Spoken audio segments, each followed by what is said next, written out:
गण गण गणात बोते, गण गण गणात बोते। महाराज, गुरु माऊली, महाराज,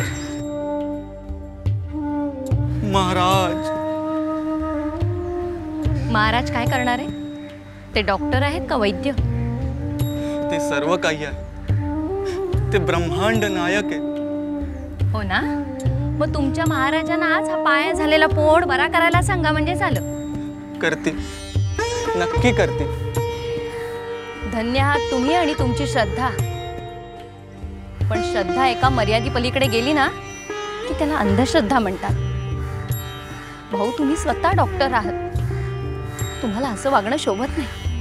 नाही, श्रद्धा आणि अंधश्रद्धा यात एक धूसर रेषा असते ग। आपण ते रेषेवरच थांबायचं असतं, ना अल्याड जायचं ना पल्याड। आपल्या गुरु माऊलीवर विश्वास ठेवायचा, म्हणजे ती आपला तोल जाऊ देत नाही।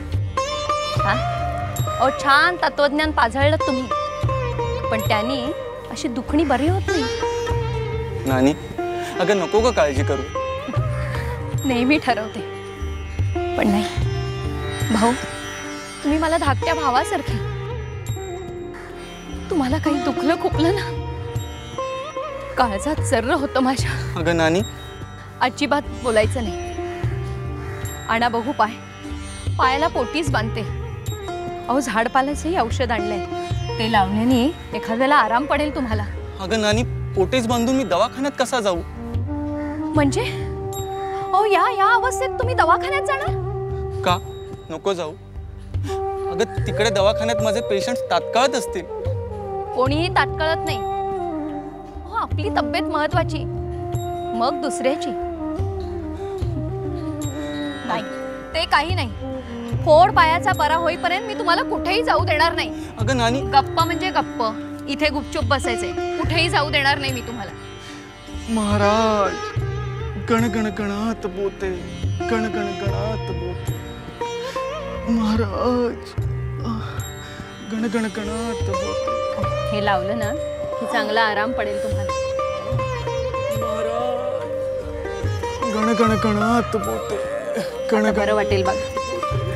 गण गण गणात बोते, गण गण गणात बोते, गण गण गणात बोते, गण गण गणात बोते। बरं वाटेल बघा आता तुम्हाला नक्की। महाराज, गुरु माऊली, महाराज।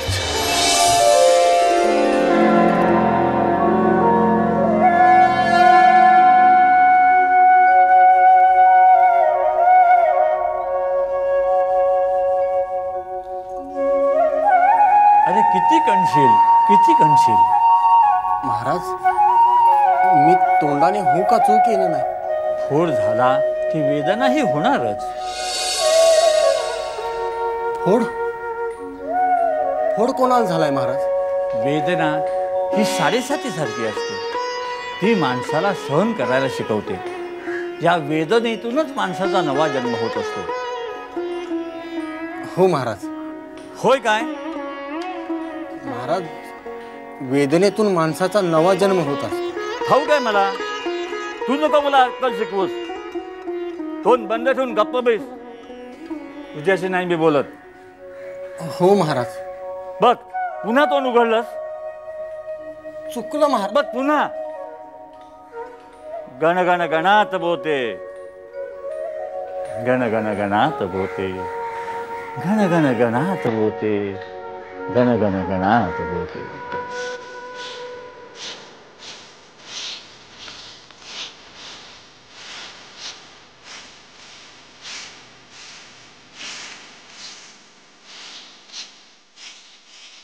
तुकाराम भाऊ? कोण? बापू या।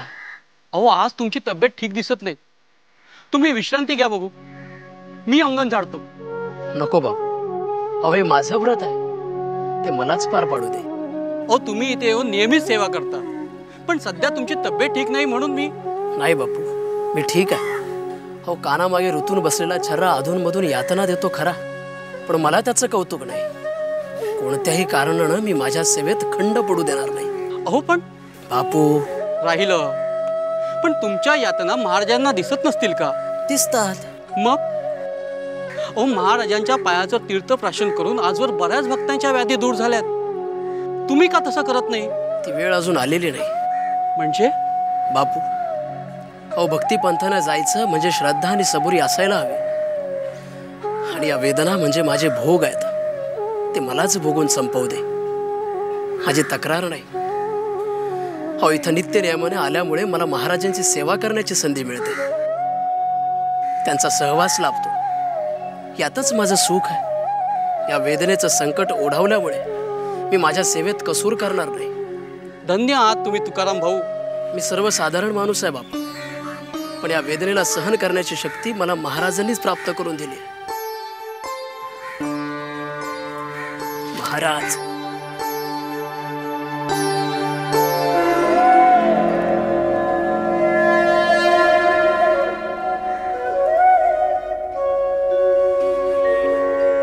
अर्ध्या हळकुंडाने पिवळे होणारे आमचे भक्त खूप आहेत, पण ते पिवळे पण सोन्यासारखं अस्सल नसतं.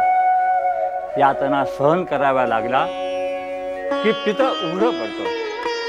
पण तुकाराम तुझ्यासारखा तूच यातना सहन करतोस, पण आपल्या सेवाव्रतात खंड पडू देत नाहीस. देव तुझं भलं करो. तुझ्या कानामागे ऋतून बसलेला छरा आपसूक गळून पडेल, त्याला थोडा वेळ लागेल. धीर धर, सहन कर. गण गण गणात होते, गण गण गणात होते, गण गण गणात होते.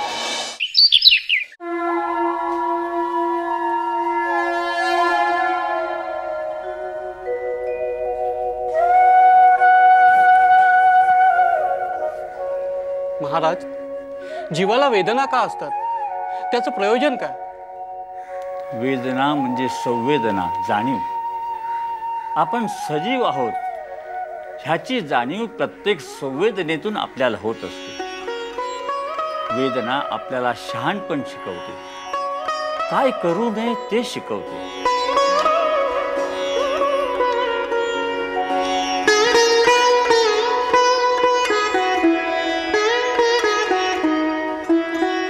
सांभाळ, बत्ता बत्ता.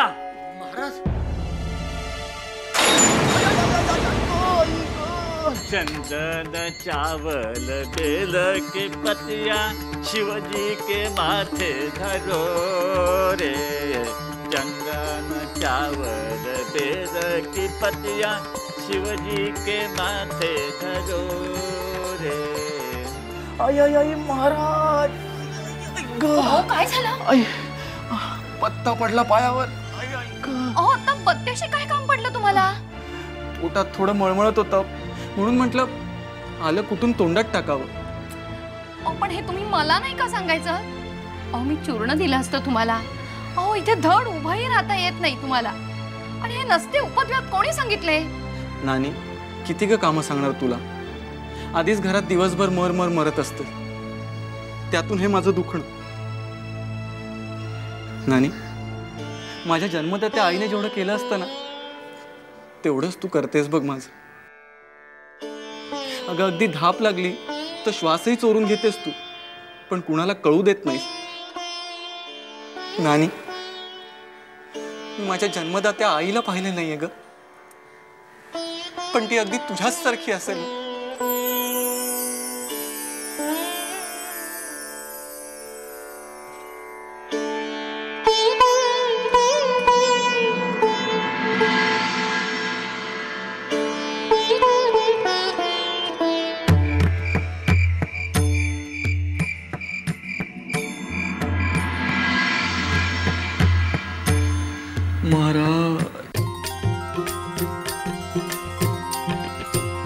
साद घालता जीवान धाव घेती गजानन.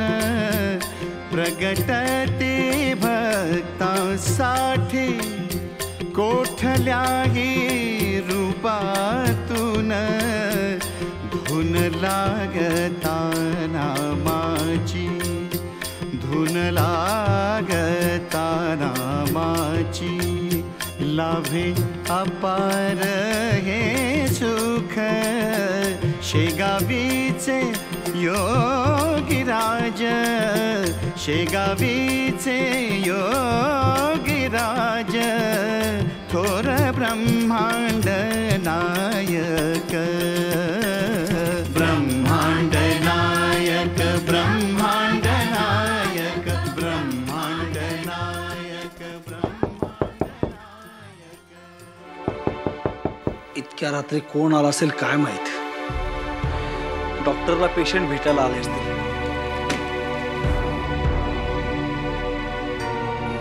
कोण ते महत्वाचं नाही. मी ज्या कामासाठी आलोय ते काम महत्वाचं आहे. ब्राह्मण दिसतंय. ब्राह्मण असो शूद्र असो मी माणूस आहे तुमच्यासारखाच. बैलगाडीने आला आहात. फार लांबून आला असाल. हो यावंच लागलं. तुमचे धाकटे बंधू आजारी आहेत. त्यांच्यासाठी अंगारा आणि तीर्थ आणलंय. ते त्यांना द्या. त्यामुळे त्यांची व्याधी बरी होईल. तीर्थ अंगारा. हो मनात शंका नको श्रद्धा हवी. आपण कोण नाव तरी सांगा.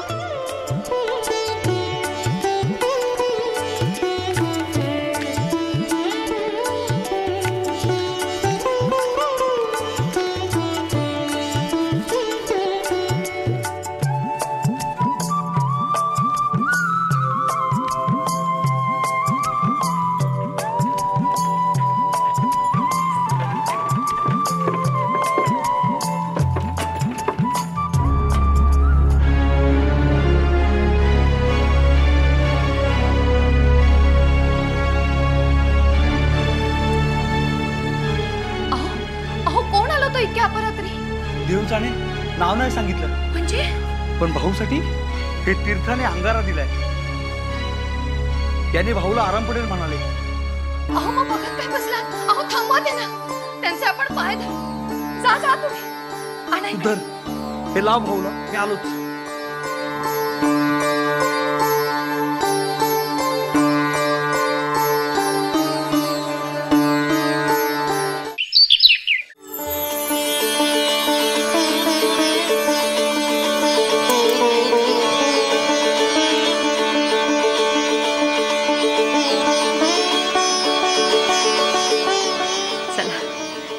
पिढा टळली एकदाची. कुठल्याही शास्त्रापेक्षा देव मोठा असतो ह्याची खात्री पटली मला. हो तर औषधाने जो बरा झाला नाही तो फोड अंगारा आणि तीर्थ प्राशन केल्याने नाहीसा झाला. हा दैवी चमत्कारच म्हणायला हवा. हो ना. पण कोण असतील होते सद्ग्रस्त. मी गड्याला धाडलं होतं त्यांच्या पाठी. मग पण ते दिसेनासे झाले. आता बैलगाडीने आले होते आणि बैल अश्वगतीने पळाले असं कुणाला सांगितलं तर ते पटणारच नाही. ते कोणी असो पण त्यांच्या रूपाने परमेश्वरच आपल्या घरी येऊन भाऊंचं दुखणं बरं करून गेले असंच समजायचं आपण नाही का. भाऊ तू खरंच भाग्यवान आहेस बाबा. तुझ्या निमित्ताने आम्हाला देवदर्शन घडलं आणि देवांचाही देव करतो भक्तांची चाकरी याची प्रचिती आली. आपण सगळेच भाग्यवान आहोत दादा. आपल्या आईवडिलांचा आशीर्वाद आपल्या डोक्यावरती आहे आणि आपल्या गजानन महाराजांचा कृपाप्रसाद आपल्याला प्राप्त झाला आहे. त्यामुळे आपलं कधीच वाईट होणार नाही. पण श्रद्धा आणि सबुरी हवी. अहो श्रद्धा आणि सबुरी तर हवीच. पण देवाने सुद्धा भक्तांचे प्राण कंठाशी येईपर्यंत त्याची परीक्षा घ्यायला नको. ही तक्रार आहे का विनंती. आग्रह म्हणा किंवा लाडी हट्ट म्हणा हवं तर. अहो लहान मूल कसं आई वडिलांजवळ हट्ट करतं की नाही तसाच मी देवाजवळ हट्ट करणार आहे. मग होईल तुझ्या मनासारखं. तुझा हट्ट पूर्ण करणार नाही अशी व्यक्ती या जगातच नाही. जी सर्वांची लाडकी ती देवाचीही लाडकी. पुरे पुरे. अहो तुम्हाला आता प्रवासाला जायचं आहे ना. जरा जपून जा. हो हो काळजी करू नको. मी आधी शेगावला जाऊन गजानन महाराजांच्या चरणावर डोकं ठेवीन आणि मगच दवाखान्यात रुजू होईन. हो अहो शेगावला जाच तुम्ही. अहो आपल्या घरी आलेला देव माणूस नेमका कोण होता ह्याची उकल गजानन महाराजच करतील नाही का. हो येतो मी. ऐश्यवान यशवंत हो.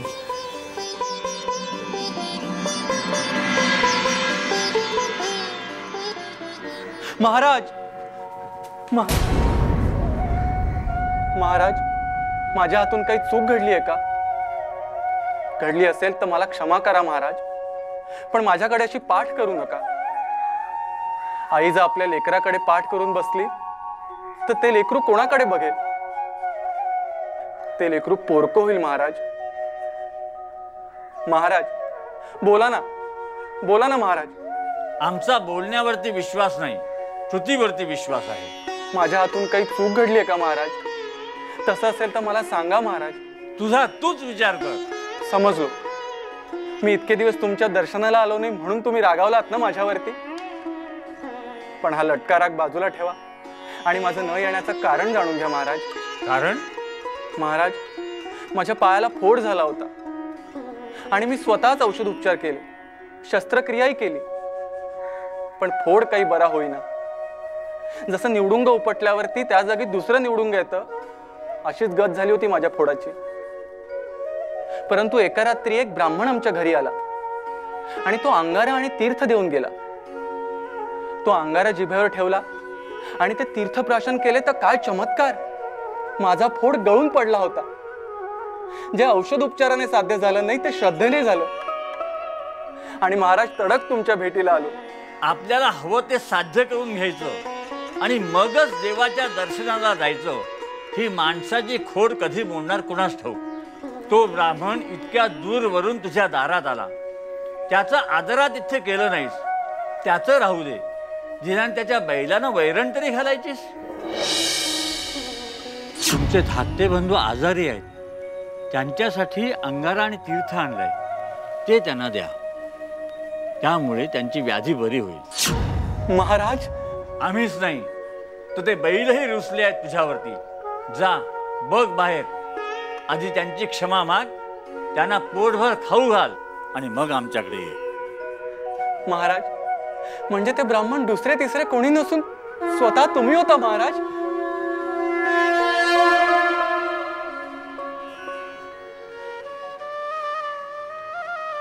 महाराज, गण गण गणात बोते, गण गण गणात बोते, गण गण गणात बोते, गण गण गणात.